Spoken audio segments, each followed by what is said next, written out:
अस्सलाम वालेकुम viewers, I am Hina Mahjabeen. I hope you all will be fine. हम study कर रहे हैं MGT 201 फाइनेंशियल मैनेजमेंट का लेक्चर है। हमारे पास मॉड्यूल नंबर 12 है financial and operating leverage and topic number है 226 degree of financial leverage. Previous lecture से हमने डिस्कशन लेवरेज के स्टार्ट की, फिर हमने उसकी टाइप्स यानी ऑपरेटिंग और फाइनेंशियल लेवरेज को बेसिक्स उसकी पढ़ी। देन हमने डिग्री ऑफ ऑपरेटिंग लेवरेज यानी जो ऑपरेटिंग एक्टिविटीज़ की वजह से जो लेवरेज क्रिएट होता है या क्या लेवल आपने रखना है उसका, तो वो पढ़ा। देन आज हमने स्टार्ट करनी है discussion the degree of financial leverage DFL।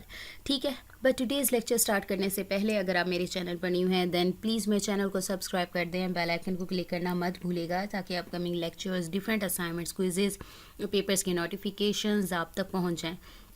Like भी कीजिएगा, शेयर भी कीजिएगा। ओके जी, let's start from today's lecture that is about the degree of financial leverage.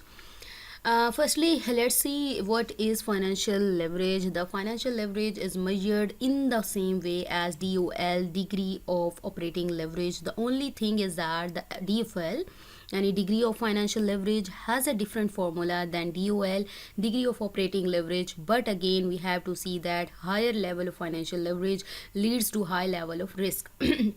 Previous lectures में मैंने बताया था जितना ज़्यादा लेवरेज बढ़ेगा तो उतना ज़्यादा रिस्क बढ़ेगा।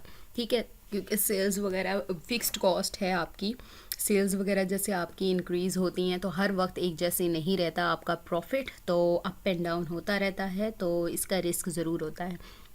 क्योंकि लेवरेज बढ़ने से अगर आपका लेवरेज क्या है, डेट की अमाउंट या परसेंटेज को कहते हैं, जब आपने ये भी तो देखना होता है कि आपका जो बिज़नेस या फर्म है इतनी अर्निंग कैपेसिटी रखता है कि इस लेवरेज को बेयर कर सकता है या डेट जो है इसे बेयर कर सकता है। और मैंने आपसे कहा था कि अर्निंग कैपेसिटी कंपनी या बिज़नेस की ज़्यादा होनी चाहिए डेट यानी लेवरेज से।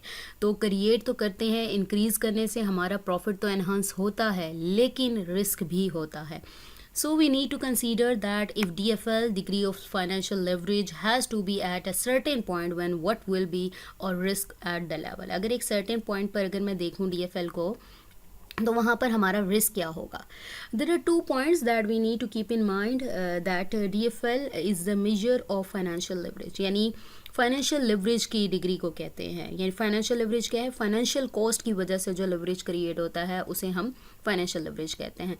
And if DFL will be more then financial leverage will be मोर, यानी डिग्री ज़्यादा होगी तो लेवल ज़्यादा होगा, ऑब्वियसली हमारे पास जो फाइनेंशियल लेवरेज है वो भी ज़्यादा होगा। And likewise this DFL is related to the risk, जैसे जितना ज़्यादा होगा रिस्क भी उतना ज़्यादा होगा। जैसे हमने डिग्री ऑफ ऑपरेटिंग लेवरेज की बात की, जैसे जैसे आपके जो डिग्री बढ़ेगी इसकी लेवरेज की तो आपका जो रिस्क है वो भी मोर होता जाएगा। इफ़ और DFL will be more than और risk will also get increase. The third point is that when it will be more, कब होगा। The answer is the same, that when we will have a bigger proportion of fixed financial cost, then we will have higher value DFL. जब fixed cost का ज़्यादा proportion होगा, वही जो मैंने बात की थी कि डेट जब इंक्रीज़ हो जाए, आपकी कंपनी की इतनी अर्निंग पावर ही नहीं है कि उस डेट को पे कर सके, इस लेवरेज को बेयर कर सके, तो क्या है कि अगर वो एक लिमिट एक सर्टेन पॉइंट से बढ़ जाता है तो रिस्क होता है। ठीक है, ओके, DFL का फॉर्मूला देखते हैं। The formula is degree of financial leverage is equal to change percent change in EPS earning per share divided by percent change in EBIT। EBIT का मैंने आपको बताया था earning before interest and tax, जो कि यहाँ पर EPS जो अर्निंग पर शेयर और earning before interest and tax दोनों ही एब्सोल्यूट अमाउंट्स हैं, यानी डॉलर्स और रुपीस में होंगी। और जब आप इसको इस तरह से यानी फॉर्मूले को खोल कर, यानी आपके पास EPS की वैल्यू अगर गिवन नहीं है तो EBIT divided by EBIT minus interest करके आप इसकी वैल्यू फाइंड कर सकते हो। या जहाँ पर percent change in EPS is equal to EBIT minus interest, so the relationship is that how much is the percent change in EPS with a certain percent change in EBIT, यानी EBIT में इतना change आए तो इसमें EPS में कितना change आएगा। सो हम रुपीस में देखते हैं, जैसे प्रीवियस लेक्चर में हमने देखा था, रुपीस में भी किया था और यूनिट्स में भी देखा था कि अगर रुपीस में हमने डीएफएल हमने ऑपरेटिंग लेवरेज की डिग्री फाइंड की थी, उसको अगर रुपीस में करना हो तो क्या फॉर्मूला होता है, सिंपल करना हो, परसेंटेज में करना हो तो क्या फॉर्मूला होता है, यूनिट्स में क्या होता है। इसी तरह से हम यहाँ पर भी देखेंगे। इन रुपीस में EBIT divided by EBIT minus I minus P D divided by 1 minus T. यहाँ पर जो पी डी है वो प्रेफर शेयर डिविडेंड को रिप्रेजेंट कर रहा है पी डी, और यहाँ पर टी जो है इनकम टैक्स रेट को रिप्रेजेंट कर रहा है, और यहाँ पर जो आई है वो amount of interest on that debt, यानी जो डेट है उस पर इंटरेस्ट की अमाउंट को रिप्रेजेंट करा। और ईबिट का मैंने बताया earning before interest and tax है। We consider PD prefer share dividend in DFL because the percentage of dividend on the prefer share is often fixed, क्योंकि जब लेवरेज की बात करें हैं तो ऑब्वियसली हम फिक्स्ड कॉस्ट की बात कर रहे हैं, और जब फिक्स्ड कॉस्ट की बात आई है तो प्रेफर्ड जो शेयर्स होते हैं उनका जो डिविडेंड होता है वो भी फिक्स्ड होता है, meaning that fixed percentage of dividend is paid to the shareholders as fixed rate of interest is paid to the bond holders, और in case of debt, यानी डेट लिया है एक, जब भी आप कर्ज वगैरह लेते हो, डेट लेते हो, बॉन्ड परचेज करते हो, तो आपका एक फिक्स्ड रेट होता है जो आपने शेयर होल्डर्स को प्रोवाइड करना होता है। ठीक है, तो कॉमन शेयर होल्डर्स को उल्टा वो होता है कि जितना प्रॉफिट या लॉस होगा वो सारा रिस्क उन्हीं का होता है। ठीक है, तो प्रेफर शेयर होल्डर्स होते हैं उनको फिक्स्ड मिलता है चाहे वो ज़्यादा भी अर्निंग कर रहे हो। So if a company has prefer shares and the prefer dividend is fixed in term of percentage, then this formula would look like this, यानी प्रेफर शेयर्स की डिविडेंड की बात आ रही हो तो आपने ये फॉर्मूला यूज़ करना है। कि कब यूज़ करना है? जब प्रेफर शेयर डिविडेंड की बात आ रही है। नेक्स्ट हम देखते हैं why we use 1 minus T in this formula.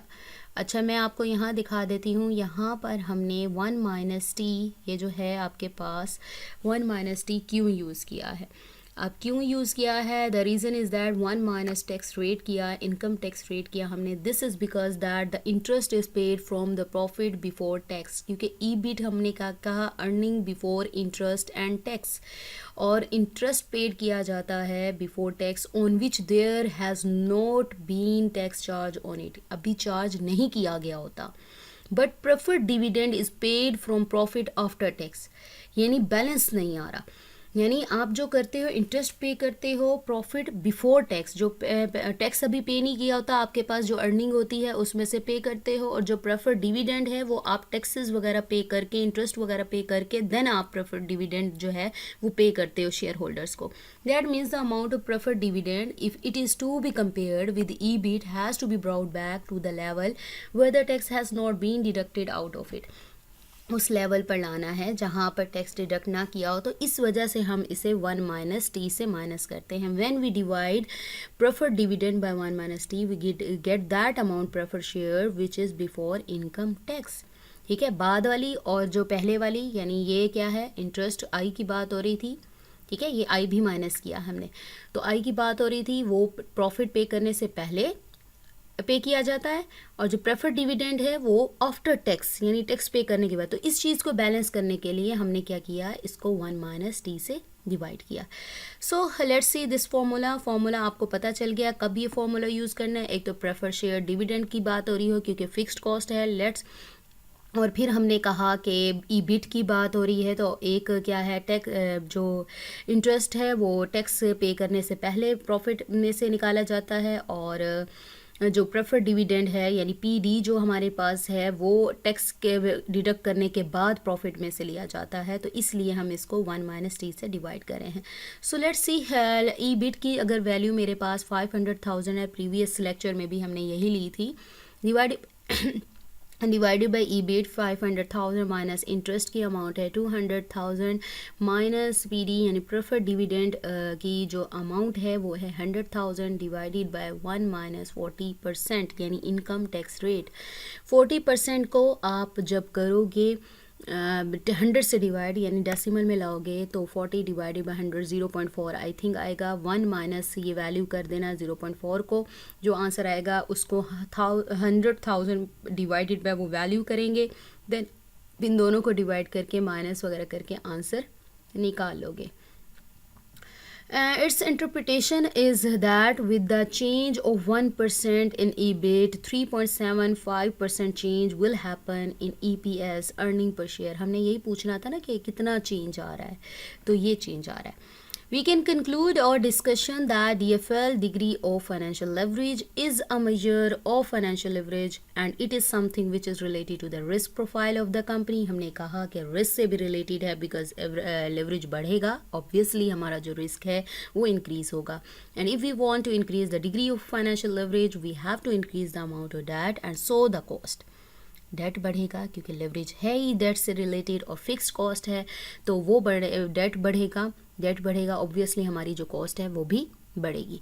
But the last thing which we need to remember that when DFL is increasing the risk is also increasing. We know that because if our fixed cost or debt will be more as compared to earning power, then higher DFL will not go towards the more earning per share, but our earning per share continue to reduce with the same greater proportion. मैंने आपसे क्या कहा था, पहले भी बताया कि earning power इतनी नहीं हुई कि वो डेट के पे कर सके, तो फिक्स्ड हमारा जो डेट है कॉस्ट की है वो ज़्यादा हो गया हमारी अर्निंग पावर से, तो क्या होगा, हमारे पास ज़्यादा अर्निंग नहीं आएगी, यानी हम नहीं अर्न कर पाएंगे या पॉजिटिव नहीं जाएंगे.